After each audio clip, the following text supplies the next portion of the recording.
स्वागत है बच्चों अपने YouTube चैनल गणित मार्ग में। आशा करते हैं आप सब बहुत अच्छे होंगे और अपनी परीक्षा की तैयारी में लगे होंगे। हमने जो है क्लास 10 के लिए एक सीरीज चलाया था जिसका नाम है उड़ान सीरीज, और उसमें हम कक्षा 10वां के महत्वपूर्ण अध्याय यानी महत्वपूर्ण चैप्टर और उसके महत्वपूर्ण टॉपिक और महत्वपूर्ण क्वेश्चन को कर रहे थे, जिसमें हमारा जो है वास्तविक संख्या जो है वो खत्म हो चुका था। वास्तविक संख्या जो चैप्टर था वो खत्म हो चुका था, वास्तविक संख्या, और उसके हम लोग महत्वपूर्ण टॉपिक और महत्वपूर्ण क्वेश्चन भी कर चुके हैं। अगर आप लोग अभी तक नहीं देखे हैं तो वहां से इस वीडियो में जो है प्ले लिस्ट में जाकर वहां से आप देख सकते हैं।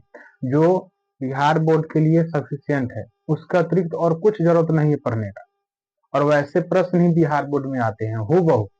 जो कुछ थोड़ा बचा हुआ भी है, ऐसा कुछ बचा तो है नहीं, पर जो कुछ थोड़ा मोड़ा एक्स्ट्रा क्वेश्चन होगा उसको हम अगले वीडियो में समझेंगे। आज का जो हमारा जो है चैप्टर अध्याय होने वाला है वो है बहुपद, जो अपने आप में बहुत बड़का बहुत बड़ा योगदान रखता है। इससे कम से कम 10 से 12 नंबर के क्वेश्चन 10वां बोर्ड में आते हैं। बिहार बोर्ड में 10 से 12 नंबर के क्वेश्चन आते हैं बिहार बोर्ड में। तो ये महत्वपूर्ण टॉपिक है। इसमें हम लोग चर अचर के बारे में समझेंगे, बहुपद पहचान सीखेंगे, बहुपद कैसे पहचाने। इस सब्जेक्टिव में क्वेश्चन आता है, आपसे पूछ देगा कि निम्न में कौन बहुपद है, कौन बहुपद नहीं है। तो उसके लिए हम लोग जानेंगे एकदम आसानी से, एकदम आसान तरीका, छोटे छोटे तरीके से समझेंगे उसको।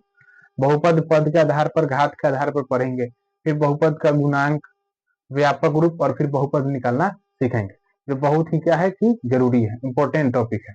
तो चलिए शुरू करते हैं। सबसे पहले जान लेते हैं कि आखिरकार बहुपद है क्या। बहुपद के बारे में जान लेते हैं। तो बहुपद जो है ना, बहुपद वह पद है जिसका जिसमें पद पर ऋणात्मक घात नहीं होता है। कह सकते हैं बहुपद वह पद है, चाहे बहुपद वह है जिसके पद पर ऋणात्मक घात नहीं होता है। जैसे कि मान लीजिए हम लिख दे x के पावर -2, ये बहुपद नहीं कहलाएगा। क्यों? क्योंकि इसके घात पर माइनस है। ऐसे बहुत जो लोग हैं ये भी बताते हैं कि बहुपद जिसमें बहुत सारा पद होता है। तो मान लीजिए कि हम बहुपद यहाँ x लिख देंगे, तो इसमें तो एक वो पद है, तो क्या ये बहुपद कहलाएगा? कहलाएगा बहुपद तो है, पर क्या जो परिभाषा था जिसमें बहुत पद हो, तब क्या सफिशियंट है वो परिभाषा? नहीं है। कहीं ना कहीं जाकर लगता है कि परिभाषा अधूरा है। तो हम लोग क्या जानेंगे कि कि बहुपद वह है जिसके घात ऋणात्मक नहीं होते, जिसके पद का जो घात होगा वो ऋणात्मक नहीं होगा। तो ये हो जाएगा बहुपद। सबसे पहले हम लोग जान लेते हैं बहुपद में कि चर और अचर क्या है। चर के बारे में और अचर के बारे में समझ लेते हैं, चर अचर क्या है। क्योंकि इसके बिना फिर बहुपद को जो है ना कि ज्ञान अधूरा है। इसके बिना बहुपद ही अधूरा है, निर्माण ही नहीं किया जा सकता है बहुपद का। तो चर अचर समझिएगा। चर एक होता है चर राशि और दूसरा होता है अचर राशि। कौन राशि? अचर राशि। और दोनों ही बहुत ही क्या है, महत्वपूर्ण है, चर राशि और अचर राशि। चर राशि के बारे में हम लोग समझेंगे, चर राशि के बारे में समझेंगे और अचर राशि के बारे में समझेंगे। अधिकांशतः बच्चा जो है ना चर राशि अचर राशि के बारे में कंफ्यूजन ही रहता है। सबको पता है कि एक एबीसीडी वाला होता है, एगो गिनती वाला होता है। तो गिनती वाला चर होता है कि अचर होता है, कि एबीसीडी चर वाला होता है कि अचर वाला होता है। जब हम लोग पढ़ा करते थे तो हमें भी कंफ्यूजन हुआ करता था, पर आज से जो है ना कंफ्यूजन खत्म, कंफ्यूजन होगा ही नहीं। उसके लिए एकदम देसी रामबाण उपाय जानेंगे, समझिए। चर राशि समझने के लिए, चर चर ऐसा लग रहा है जो सब चीज चढ़ जाए। कौन ऐसा प्राणी है जो सब चीज चढ़ जाता है? आप कोनो दूरा पर कोनो पेड़ लगाइएगा, आप दूरा उरा पर चाहे खेत में बगीचा में कोई पेड़ लगाइएगा, अगर वो देख लिया, खा लिया, बर्बाद कर देगा, सब चीज चढ़िए जाता है। वो कौन है? होता है वो बकरी। बकरी ऐसा जीव है कि वो कुछ देखेगा काट के गिरा देगा, चढ़िए जाएगा, चढ़ जाएगा। चढ़ने के बाद मिमी आता है। मिमी आता है एम का आवाज निकलता है, इंग्लिश में एम बोलता है। क्या करता है? चढ़ने के बाद इंग्लिश में एम का आवाज निकलता है, मिमी आता है। यानी कि मिमी आता है, एम का आवाज निकलता है। और एम किस में आता है? एबीसीडी में। एम किस में आता है? एबीसीडी में। यानी कि एबीसीडी का जो है अक्षर लेटर क्या कहलाएगा? चर राशि कहलाएगा। क्यों? क्योंकि जो सब चढ़ जाए और चढ़ने के बाद मिमी आएगा, मिमी आके एम की आवाज आएगा, तो एम कथी में आएगा? एबीसीडी में। यानी कि एबीसीडी अक्षर क्या कहलाएगा? चर राशि कहला जाएगा। आसान है एकदम, अब से भूलिएगा नहीं, अब तो कभी भूलिएगा ही नहीं। इतना आसान तरीका है, इससे हम भूलेंगे नहीं चर राशि अचर राशि को।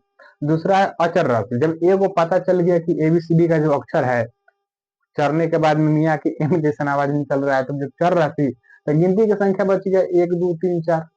अचर राशि यानी कांस्टेंट है, अचर राशि कहला जाएगा। यानी एबीसीडी का अक्षर चर राशि जहां तक है, और अचर राशि जो है गिनती की संख्या अचर राशि कहलाएगा। अब आते हैं बहुपद में। बहुपद के बारे में समझते हैं कि बहुपद जो है इसका पहचान कैसे करें, ये इंपॉर्टेंट है, इस पर ध्यान रखिएगा। साथ में कलम कॉपी लेकर बैठिएगा तो ज्यादा अच्छा रहेगा, नोट्स करते जाइएगा जो हम इंपॉर्टेंट बात बताएं। बहुपद पहचान, जैसे कि हम दे देते हैं क्वेश्चन। क्वेश्चन रहेगा आपका, लिखा रहेगा निम्न में कौन बहुपद है, कौन बहुपद है, चाहे बहुपद नहीं है ऐसा भी हो सकता है। निम्न में कौन बहुपद है पूछ दे। एग्जाम्पल में ऑप्शन ए में रहे, मान लीजिए हम लिख दे x के पावर -2 + 1। दूसरा ऑप्शन दे दिया जाए x + 1/x, ये ऑप्शन दे दे।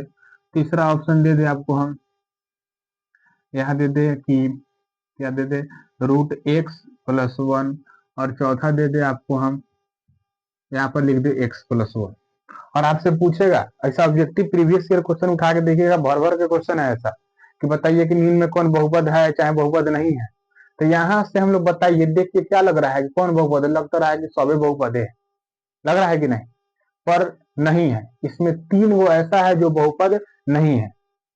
कैसे जानेंगे देखिएगा, हम 3 वो तरीका बताएंगे, आप मतलब 3 वो तरीका आपको बताएंगे, और उस तीनों तरीका को आप याद रखिएगा, ध्यान में रखिएगा, तो आपसे कभी भी क्वेश्चन ऑब्जेक्टिव में चाहे कहीं पर भी आ जाए नहीं छूटेगा।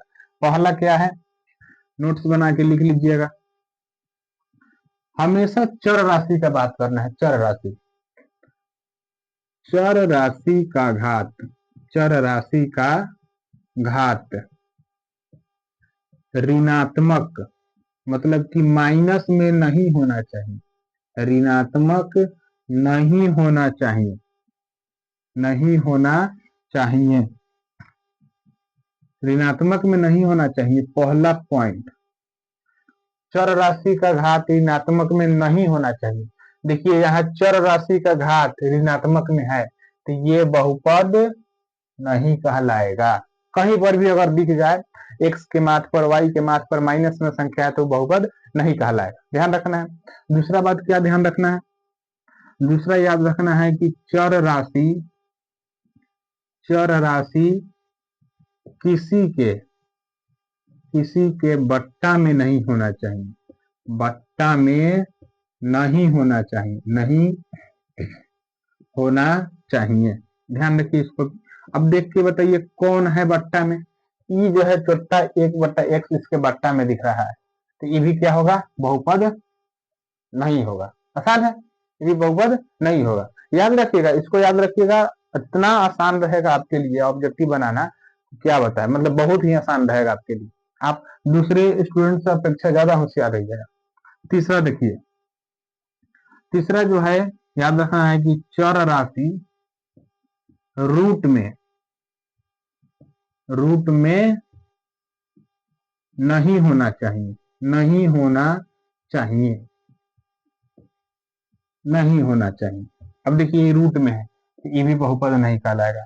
इसके अलावा बहुपद और सब जिस प्रकार से वो सब बहुपद कहलाएगा। ये तीनों अगर कैटेगरी में आ रहा है, ये तीनों मतलब क्राइटेरिया अगर पूरा कर रहा है तो समझो बहुपद नहीं है। उसका घात अगर माइनस में है चर राशि का तो बहुपद नहीं, बट्टा में है तो बहुपद नहीं, रूट में है तो बहुपद नहीं। देखिए यहाँ पर घात माइनस में था नहीं होगा, एक्स जो है बट्टा में था नहीं होगा, रूट में था नहीं होगा। यही है जो मतलब ये तीनों क्राइटेरिया से बाहर है, क्राइटेरिया तीनों से बाहर है, यानी x + 1 मतलब ये बहुपद है। आसान है एकदम, बता सकते हैं, और बहुत जरूरी है, 10वां में ऐसा ऑब्जेक्टिव में क्वेश्चन आता है। तो साथ में नोट्स करते चलिएगा। चलते हैं अगले टॉपिक पर। अब जो है इसमें हम लोग ध्यान क्या रखेंगे, ध्यान रखिएगा आप, बहुपद पद के आधार पर, घात के आधार पर।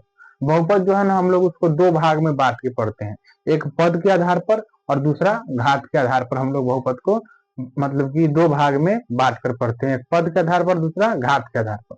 बहुपद जो है, बहुपद, इसको दो भाग में पढ़ते हैं, दो भाग, एक भाग लिख देते हैं। एक होता है पद के आधार पर, पद के आधार पर, बहुत आसान है, ध्यान दीजिएगा तो अवधि, अवधि का अभी क्लास में ही सब याद हो जाएगा।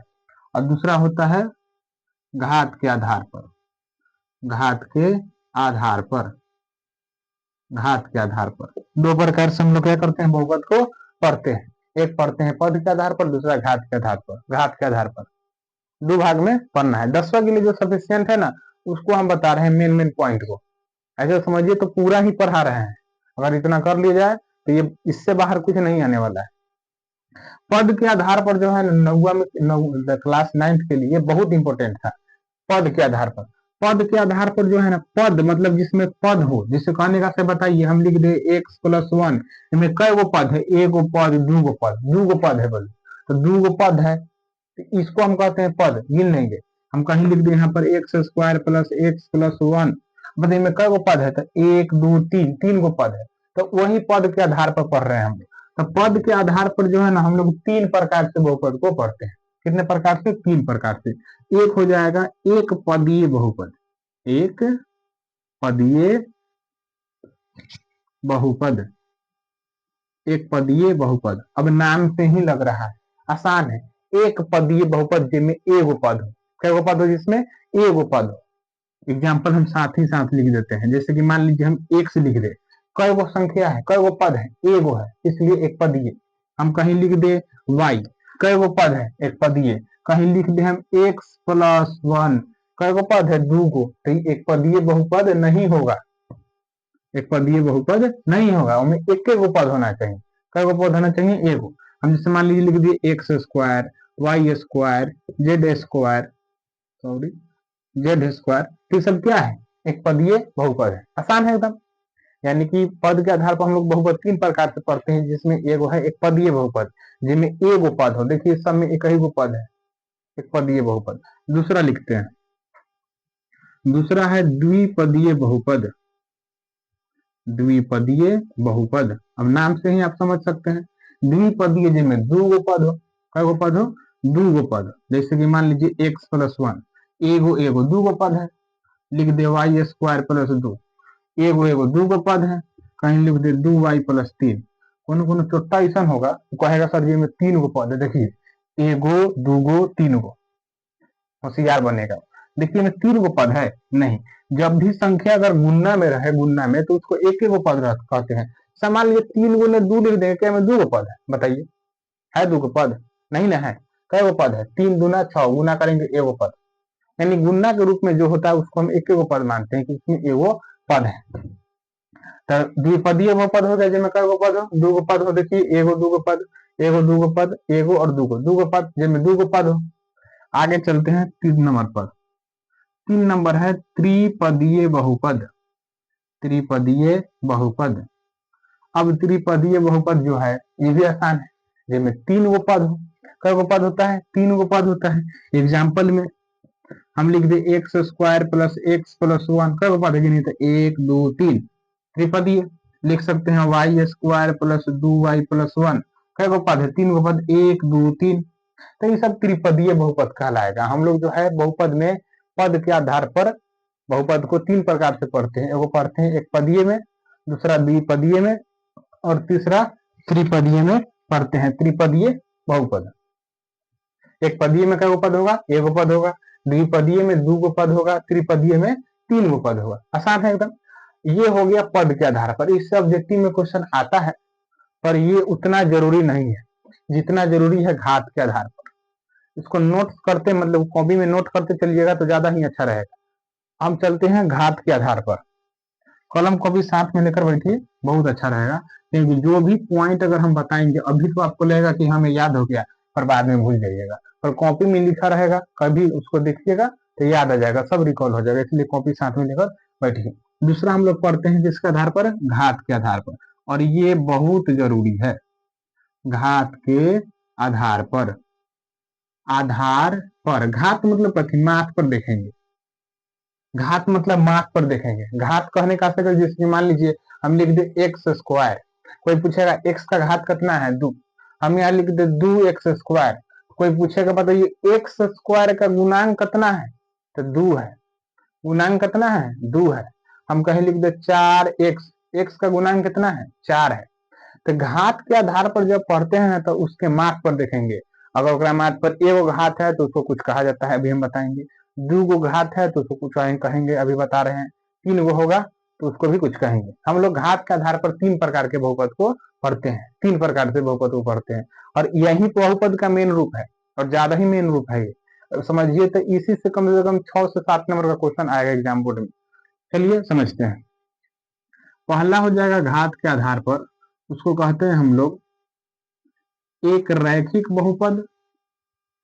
एक रैखिक बहुपद, चाहे रैखिक बहुपद, चाहे उसी एक घातीय बहुपद कह सकते हैं।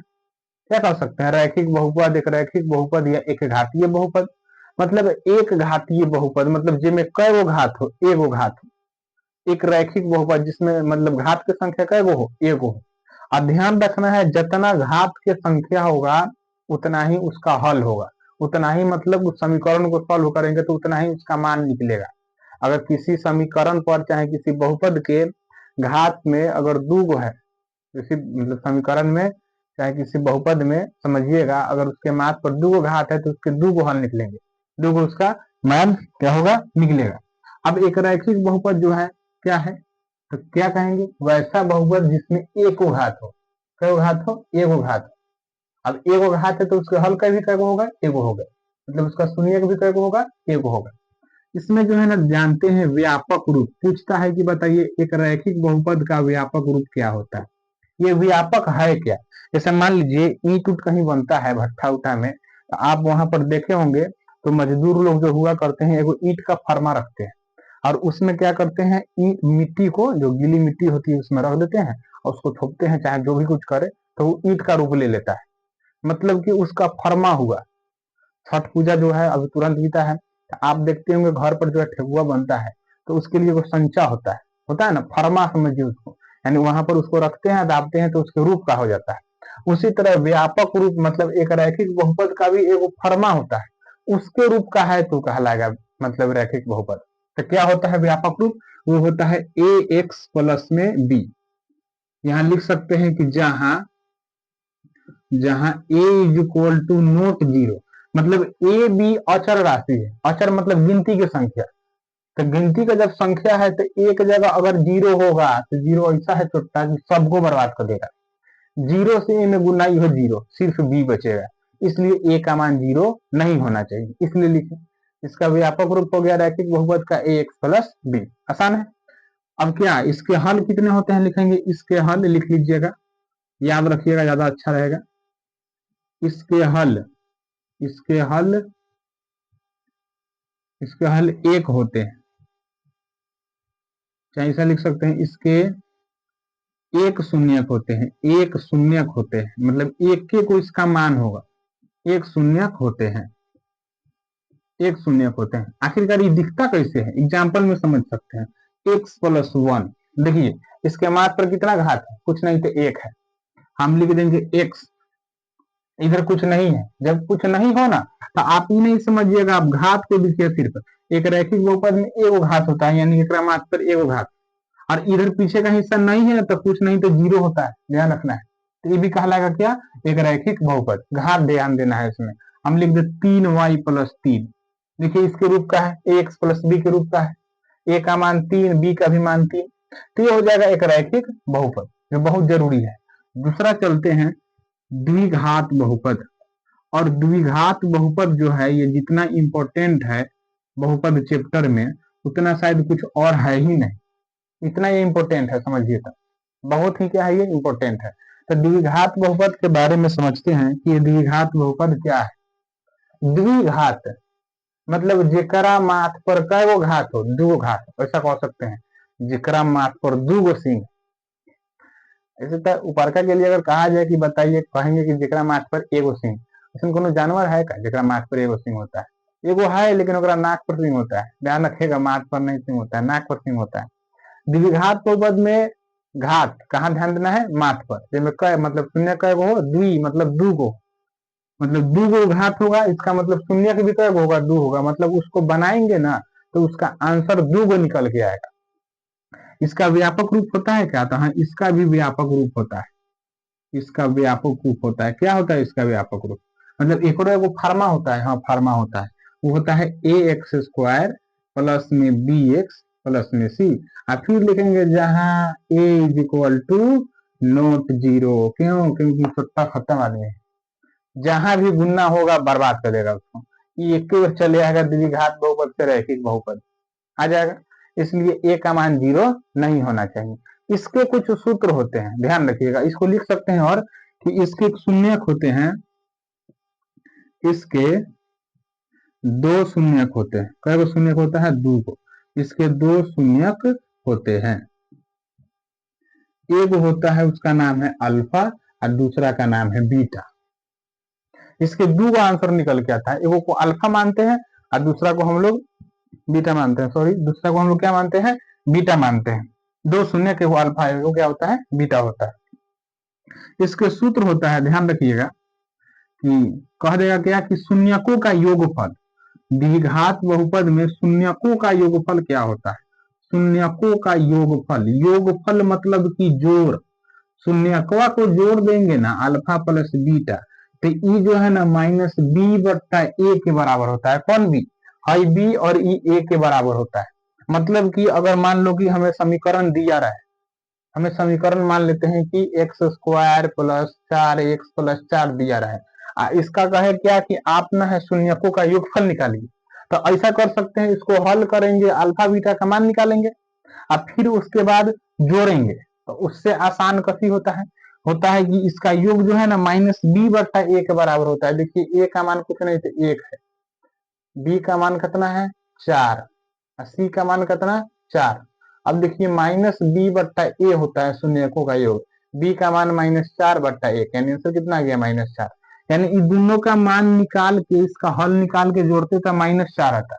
इससे अच्छा हम डायरेक्ट यहाँ से निकाल लेंगे, इसलिए सूत्र का प्रयोग किया जाता है, ऑब्जेक्टिव में बहुत ही क्या आता है, काम आता है। तो इस शून्यकों का योगफल हो गया। एक और लास्ट सूत्र होता है, ऐसा सूत्र एक और होगा, बताएंगे उसको, शून्यकों का गुणनफल। शून्यकों का गुणनफल क्या होता है, अल्फा इंटू बीटा बराबर सी बट्टा ए, ये होता है शून्यकों का गुणनफल द्विघात बहुपद के। यानी उसी तरह हमें कहेगा क्या कि बताइए द्विघात बहुपद के शून्यकों का गुणनफल क्या होगा। तो अगर समीकरण रहेगा तो एगो तो दो प्रकार के स्टूडेंट होता है, एगो तो पूरा मान निकालेगा, एक नंबर यह क्वेश्चन एगो के लिए 10 से 12 सेकंड से ज्यादा समय नहीं देना, और फिर उसका मान निकाल के फिर अल्फा बीटा गुना करेगा। एगो जो समझदार लड़का होगा, जो दिमाग से काम करेगा, चालाक जो होगा, मैथ में हमेशा चालाक माना जाता है, मतलब पढ़ता तो हर एक कोई है, आता हर एक कोई को है, पर बनाता कोई बहुत जल्दी, बहुत कम बच्चा है पहले। तो आप होशियार बनिए। अब सी बट्टा ए, तब मान क्यों निकाले, डायरेक्ट सी बट्टा ए, यानी उसमें देखेंगे समीकरण में सी का मान कौन है, ए का मान कौन है, वही हो गया हमारा गुणनफल, आसान है। अब जो है इसमें चलते हैं द्विघात बहुपद में, इस निकालने का एक सूत्र होता है, द्विघात बहुपद निकालने का क्या सूत्र होता है, देखते हैं यहाँ पर। द्विघात बहुपद बराबर लिख सकते हैं कि मान लीजिए द्विघात बहुपद निकालना है तो क्या सूत्र होगा। जैसे मान लीजिए क्वेश्चन रहता है कि द्विघात बहुपद के शून्यकों का योग 4 है और गुणनफल भी 4 है, तो आप द्विघात बहुपद निकालिए। तो उसके लिए एक सूत्र होता है, चाहे कह देगा द्विघात बहुपद के शून्यक 4 और 3 है तो द्विघात बहुपद निकालिए, तो उसके लिए सूत्र होता है, वो सूत्र क्या होता है, एक्स स्क्वायर माइनस में alpha plus beta x plus में अल्फा इंटू बीटा, ये होता है द्विघात बहुपद का सूत्र।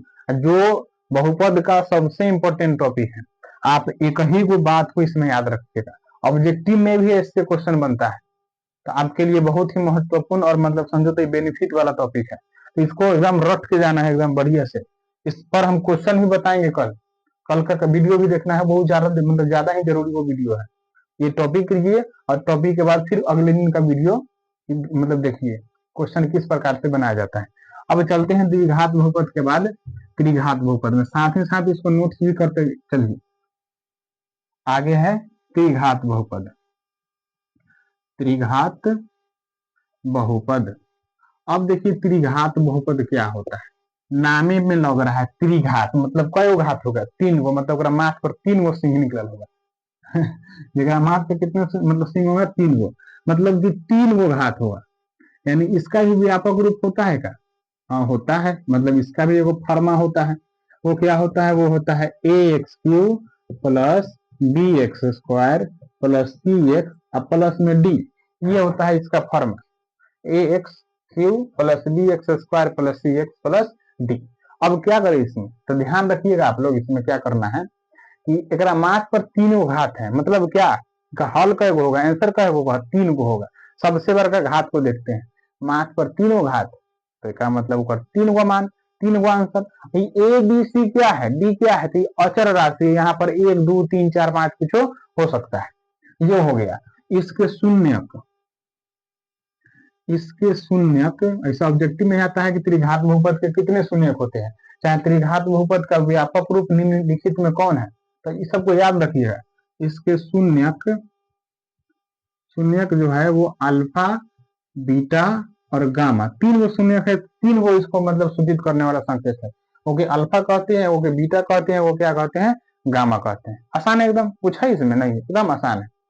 अब ये हो गया, इसका कुछ सूत्र होता है, इसमें भी कुछ सूत्र होता है। कह देगा क्या कि बताइए कि शून्य, यहाँ पर भी लिख लीजिएगा कि ए का मान 0 के बराबर नहीं होना चाहिए। एकदम ध्यान रखना है, होगा तो द्विघात बहुपद बना देगा, यानी ई एक जगह 0 नहीं होना चाहिए।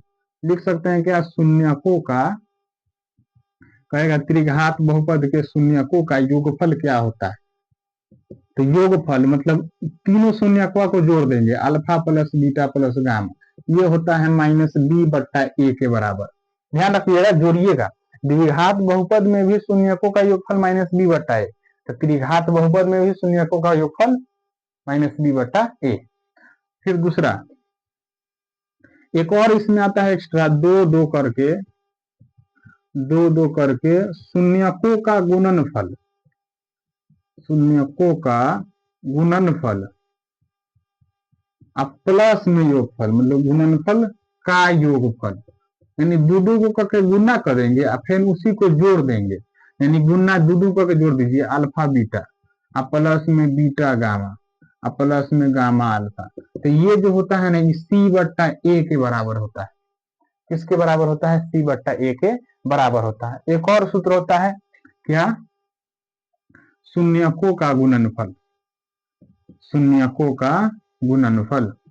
अब शून्यकों का गुणनफल क्या होता है, तो गुणनफल यानी कि alpha into beta into gamma, वो होता है -b/a के बराबर। इसको याद रखना है, सिद्ध करने वाला क्वेश्चन पूछता है इससे कि त्रिघात बहुपद का शून्यक है, त्रिघात बहुपद दे देगा, कहेगा इसके शून्यकों और गुणांकों को सत्यापित करे, तो आपको यहाँ पर वहां पर ये सूत्र का जरूरत पड़ेगा, और 2 बार 3 बार लगाइएगा, याद हो जाएगा। क्या होता है, शून्यकों का योगफल -b/a। आंख बंद कीजिए, एक बार देखिए, आंख बंद कीजिए और फिर उसको देखिए, सोचिए कि हम क्या इसके पीछे पड़े थे। इससे आप जो है ना लंबे समय तक याद रख सकते हैं। शून्यकों का योगफल -b/a, फिर लिखिए कि दो दो करके शून्यकों का गुणनफल का योगफल क्या होगा, तो c/a। फिर शून्यकों का गुणनफल क्या होगा, -d/a। सोचिए उसको, ज्यादा मतलब स्कैन कीजिए, ज्यादा मतलब समय तक याद रहेगा। एक और इसमें जो सूत्र होता है वो होता है त्रिघात बहुपद का। जिस तरह द्विघात बहुपद का सूत्र होता है, उसी तरह त्रिघात बहुपद का भी सूत्र होता है। क्या होता है, लिखते हैं। वो सूत्र होता है x³ minus alpha plus beta plus gamma x square plus alpha beta plus beta gamma plus gamma alpha into x minus में alpha into beta into gamma. ये तंका बड़का सूत्र होता है, x³ minus alpha plus beta plus gamma into x square plus alpha beta plus beta gamma plus gamma alpha into x minus में alpha into beta into gamma. ये हो गया मतलब बहुपद के इंपॉर्टेंट टॉपिक। एक बच्चा भाग, जो हम लोग क्वेश्चन में ही उसको सीखेंगे, क्वेश्चन में ही भाग बनाना सीखेंगे, और इन सभी प्रश्नों से मतलब इन सभी टॉपिकों से क्वेश्चन बनाना सीखेंगे। आपको ये जो था इम्पोर्टेंट टॉपिक कैसा लगा, आप कमेंट बॉक्स में जरूर बताइएगा, और आप जो है इसके पीछे का जो वीडियो है उसको भी जरूर देखिएगा। ये सब टॉपिक हो गया, व्यापक रूप हो गया, बहुपद निकालना सीख लिए, गुणांक, गुणांक कहने का से गुणा में कोई पूछ देगा कि x के पावर 3 में कितना गुणा में अंक है, x a है, सॉरी x के पावर 3 के गुणा में कितना अंक है, a, तो यही गुणांक है। पद के आधार पर, घात के आधार पर सीख लिए, बहुपद पहचानना सीख लिए, चर अचर के बारे में एकदम बढ़िया से समझ गए। तो आप जो है ना इस सभी का जो है हैंड रिटन अगर आप नोट चाहते हैं बना लिखा लिखा मतलब लिखा लिखाया, तो आप जो है हमारे टेलीग्राम चैनल को ज्वाइन कर सकते हैं। डिस्क्रिप्शन में उसका हम लिंक दे देंगे, वहां से जाकर ज्वाइन कर लीजिएगा। और वहां पर जो है इंपॉर्टेंट क्वेश्चन भी हमेशा हम देते हैं बनाने के लिए। तो चलिए कल का वीडियो मिलते हैं। Thank you so much.